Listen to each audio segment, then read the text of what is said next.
Ce dimanche 1er janvier 2023 à 21h sur Arte, Robert Redford incarne un cow-boy comme les autres qui vient en aide à la toute jeune Scarlett Johansson dans L'homme qui murmurait à l'oreille des chevaux, sa 5e réalisation.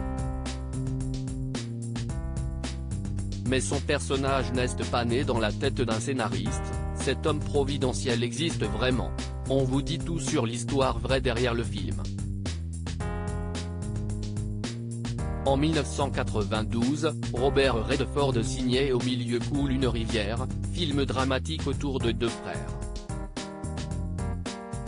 L'acteur et réalisateur de 86 ans, qui a perdu son unique fils en 2020, y proposait une ode à la nature, avec notamment de mémorables séquences de pêche à la mouche.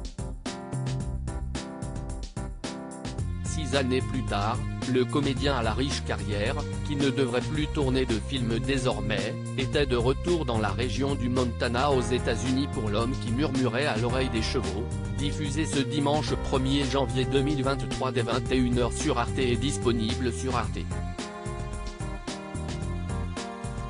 TV.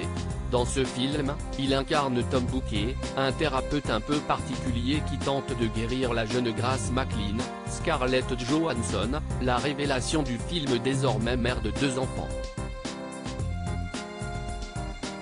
Amputée après un accident de cheval qui a coûté la vie à sa meilleure amie, la jeune fille traumatisée va peu à peu reprendre goût à la vie auprès de cet homme qui sait parler aux chevaux. Pour construire le scénario, Eric Roth et Richard Lagravenese ont adapté le roman éponyme de Nicolas Evans. Un livre qui s'inspire d'une histoire vraie, car le fameux chuchoteur existe bel et bien. Inspiré de la vie de Dan Branaman, éducateur et dresseur de chevaux, il s'agit de Dan Branaman, surnommé Buck et aujourd'hui âgé de 60 ans.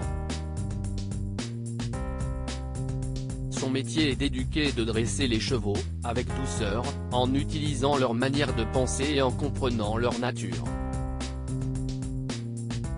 Après le film de Redford, qui se rêvait autrefois peintre, ce cow-boy pas comme les autres sera à nouveau célébré dans un film documentaire intitulé Buck, réalisé en 2011.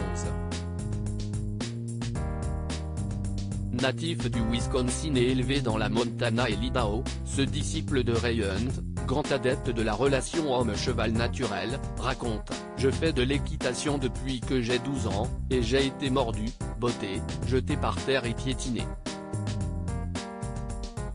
J'ai essayé toutes les méthodes physiques pour contenir mon cheval dans un effort pour me garder en vie. J'ai commencé à réaliser que les choses allaient devenir beaucoup plus faciles pour moi une fois que j'aurais compris pourquoi un cheval fait ce qu'il fait. » Dan Branaman, un dresseur de chevaux inscrit dans le livre des records. Dan Branaman a été élevé à la dure par un père alcoolique et violent. C'est peut-être aussi pour régler ses traumas d'enfant qu'il s'est lancé dans ce type de méthode. Les chevaux abusés sont comme les enfants abusés.